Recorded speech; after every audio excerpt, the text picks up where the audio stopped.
सर्व दत्त परिवारास साष्टांग प्रणिपात. शुभप्रभात. दत्त माझा मी दत्ताचा. रचना श्री गुरु दत्त चरणी अर्पण.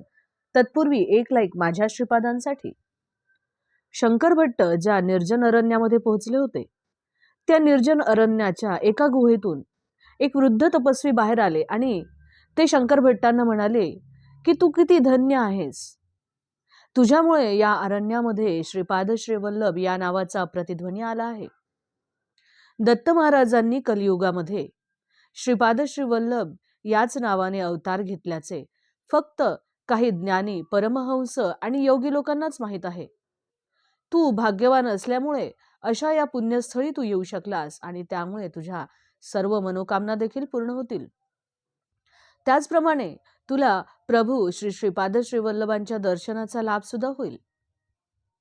ते वृद्ध तपस्वी ज्या गुहेमधून बाहेर आले होते, त्या गुहेच्या दाराजवळ एक वाघ म्हणजेच एक ज्ञानी महात्मा बसलेला होता. त्या वृद्ध तपस्व्यांनी शंकर भट्टांना त्या वाघाला नमस्कार करण्यासाठी सांगितला.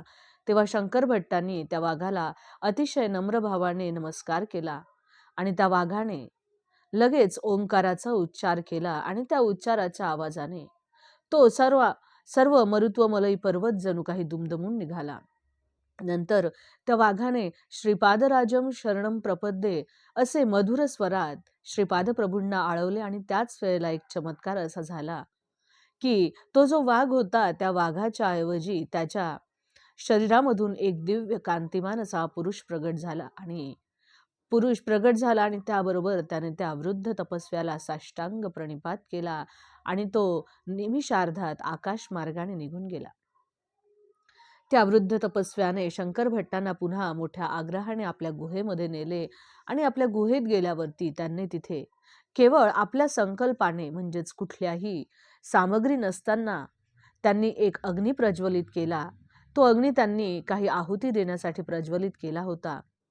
जसा त्यांनी तो अग्नी प्रज्वलित केला त्याचप्रमाणे त्यांनी केवळ संकल्प मात्राने तेथे जी आहुती द्यायची होती त्या आहुतीला जे साहित्य लागणार होते ते सर्व साहित्य देखील त्यांनी तेथे निर्माण केले आणि वैदिक मंत्राच्या उच्चारासह त्यांनी त्या सगळ्या पदार्थांची त्या अग्नीमध्ये आहुती देण्यास सुरुवात केली.